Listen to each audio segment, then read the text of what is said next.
लकवा इसके भाग 2 में साथियों आपका स्वागत है।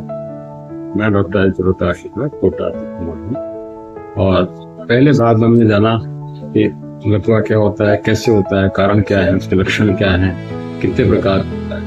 इस भाग में हम इसके लकवे से कैसे बचाव करें, इसका मैनेजमेंट कैसे करें और इसकी चिकित्सा क्या है, होम्योपैथी में इसकी क्या दवाइयाँ हैं, इस विषय पर आज बात करें। नमस्कार, अब एक बार आपका पुनः स्वागत। और इसमें काफ़ी इम्पोर्टेंट जानकारी है, कृपया इस वीडियो को लास्ट तक देखें और मेरे चैनल को सब्सक्राइब करें। हाई बीपी लकवे का सबसे प्रमुख कारण है, इसलिए बचाव के लिए इसको हमेशा चेक करते रहें और इसकी दवाइयाँ प्रॉपर लें, नियंत्रण में रखें। यदि आपको डायबिटीज़ है, शुगर है तो ब्लड शुगर को नियंत्रित रखें, उसके लिए आहार नियंत्रण ज़रूरी है और दवाइयाँ ज़रूरी है। और कोलेस्ट्रॉल यदि बढ़ा रहता है तो इसको भी नियंत्रण में रखें। और आहार में फल सब्जियां, कम मीठे फल और सब्जियों की मात्रा बढ़ा करके लें। नमक और तला भुना कम से कम मात्रा में लें। अंकुरित चना या मूंग भी ले सकते हैं प्रोटीन की पूर्ति के लिए। यदि आप एग खाते हैं तो एग ले सकते हैं। और नियमित व्यायाम करें, 30 मिनट तेज चलना या योगाभ्यास रेगुलर करें या प्राणायाम वगैरह करें तो इससे आपको ओवरऑल हेल्थ ठीक रहेगी। तो भी लकवा होने की संभावना कम होती है। शराब गुटखा धूम्रपान करते हैं तो इससे बचें। वजन को नियंत्रित रखें, मोटापा बढ़ने से बीपी, शुगर और थायराइड की समस्या ज़्यादा होती है, इसलिए मोटापे को नियंत्रण करना बहुत जरूरी है। और अनावश्यक तनाव नहीं रखें।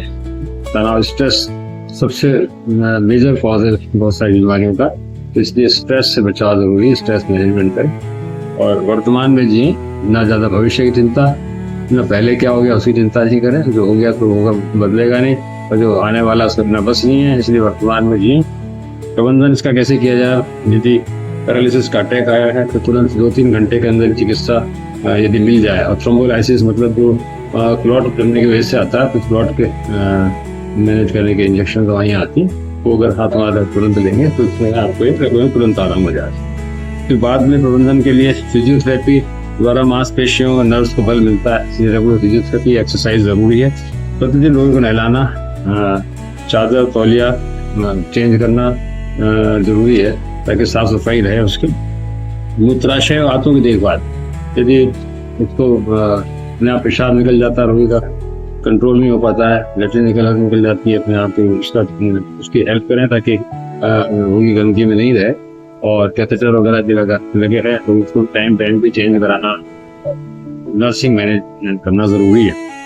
अब इसमें बीपी शुगर यदि है तो उसको नियमित रूप से चेक कराते हैं और उसकी रेगुलर दवाइयाँ लें, क्योंकि लकवा एक बार हो गया तो चलना फिरना मुश्किल हो सकता है। जितना उससे एक्सरसाइज हो सकती है थोड़ी बहुत, तो एक्टिव नहीं होता, वैसे भी दूसरा कोई उसके लिए रखना पड़ेगा आपको, तो कोई नर्सिंग स्टाफ वगैरह तो उससे आप मैनेज करें। एक्सरसाइज थोड़ी बहुत होना जरूरी है। सहारा लेके उसको चलाएं तो चल सकता है, तो ये बात करेंगे एक्सरसाइज प्राणायाम जो जितना उसका संभव है वो कराएं। अब इसके आगे होम्योपैथी में चिकित्सा है। होम्योपैथी में इसकी पैरालिसिस की लकवे में अच्छी दवाइयाँ होती हैं। तो यदि उसको तुरंत हुआ है तो एकोनाइट फायदा करती है, बेरोडोना फायदा करती है, डिलसिनोल है। और बाद की स्थिति में पोनियम है और कॉस्टिकम है, सही ऑरोमेटेलिकम, एगेरिकस, बेरेटाकार, मरकौर, मरसोल, लेकेसिस, नक्सुमिका, इग्नेशिया, इसी प्रकार से और भी बहुत सारी दवाइयाँ अच्छे योग्य होम्योपैथी चिकित्सा को दिखा के यदि आप करेंगे तो इससे काफ़ी लाभ होगा और रोगी के जीवन को सुखमय बना सकता है। यदि इसी प्रकार के हेल्थ संबंधी वीडियो देखने के लिए इस वीडियो को लाइक शेयर करें, सब्सक्राइब करें।